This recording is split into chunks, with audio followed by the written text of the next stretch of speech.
open road. To my left is China and Bhutan. Straight ahead is Myanmar and to my right is Bangladesh. But today, I am going to explore this very piece of land I'm standing on.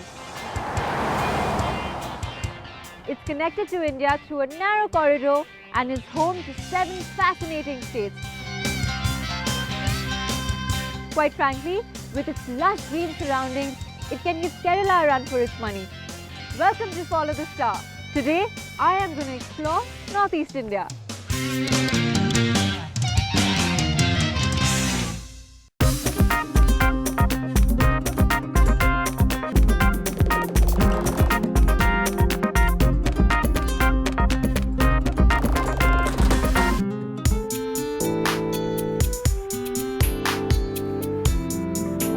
Now, the whole of Northeast India is probably only 3/4 the size of Maharashtra.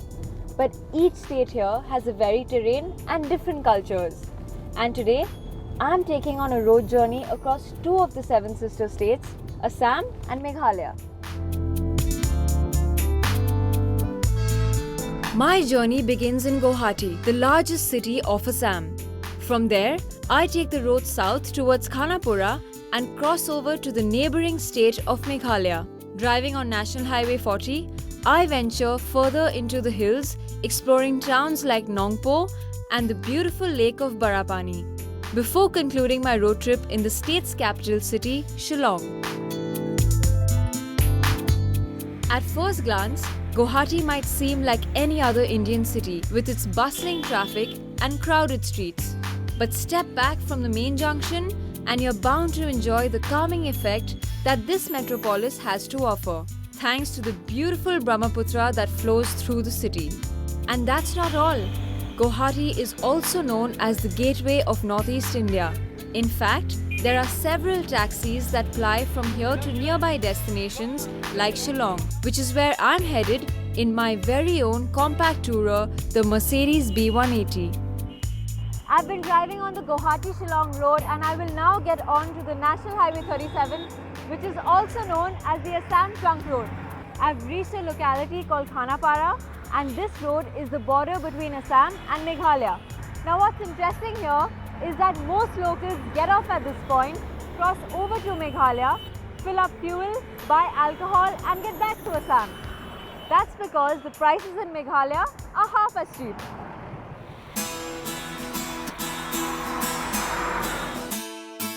It was quite interesting to see how both states were marked out by a mere road divider.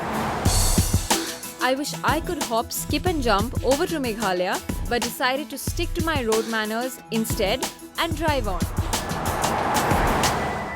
A few kilometers later, I left Assam behind and entered Meghalaya.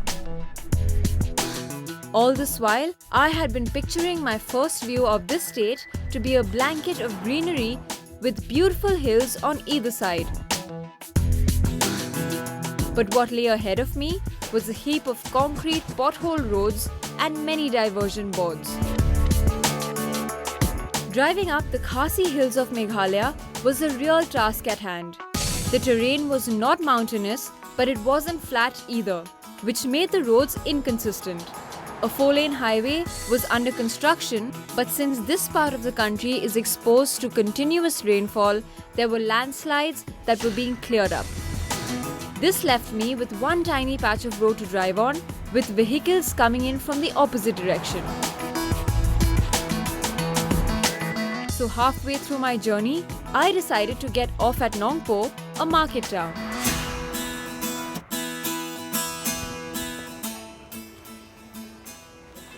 कितने का है? 50. The Nongpo market had its own set of unique delicacies, which for me was a good break from the road. But it was time to get back as there was a lot more to discover and new experiences to be had. Now the best way to explore a new place is to meet a local and really delve into the culture of that place. And I think I'm in luck today because the local I will be meeting is the very talented Papon. He suggested that we meet at the very famous artificial lake called Barapani, and I can't wait to get there. Just as the roads began to clear out and the view got better, It started to rain, and before I knew it, I was back to the grind. Slow and steady, I made my way up to Barapani.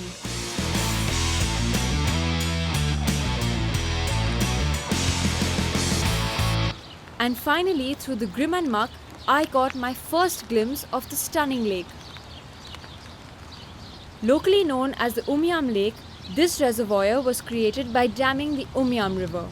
In fact, it was the first hydel project in the whole of Northeast India.